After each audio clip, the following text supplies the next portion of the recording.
Do you think that there is any possibility that we are likely to see that? Are you optimistic that that secure corridor could be achieved in the near term?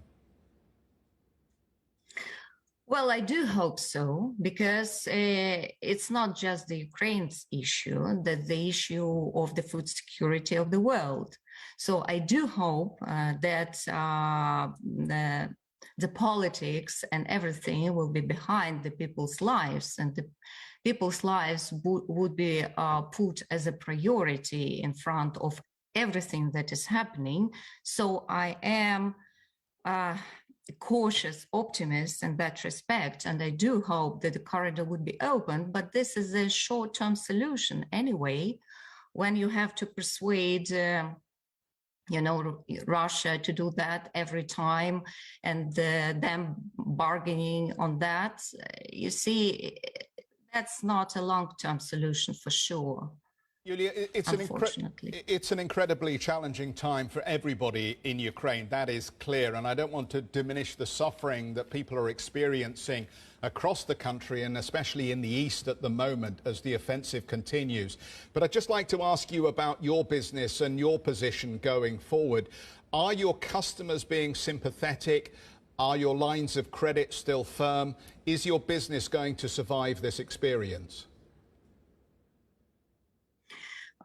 We're doing everything for the business to survive. I would say we have lost about 50% of our production and revenues, though we are working together with the cabinet of ministers as a big business. We try to propose what we can for the Ukraine reconstruction and for the business to continue going.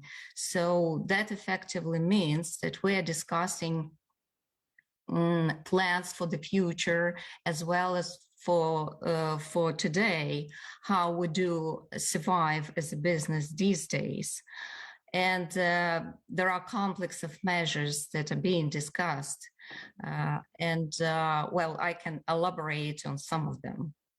Let me ask you another question, because we are short of time and we will have to move on. But you are in Kyiv, and we heard yesterday about an attack on the city.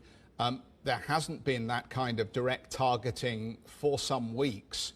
How are you managing your personal safety, and how would you sum up the mood in the city given this recent attack?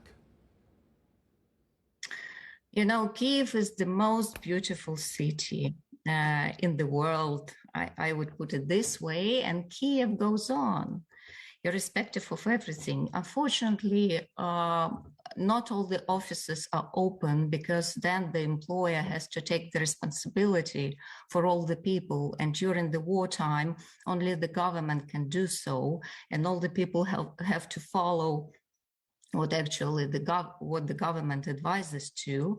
So we do have difficult times working online in most of the cases. Some of the people are in the offices, but it makes it difficult, to restore the work as it was before war. So we have to be very flexible.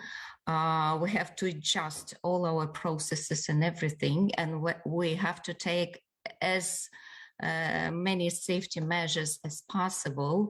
Unfortunately, not all the buildings are accommodated for, bombing and all this kind of stuff. But we do try our best.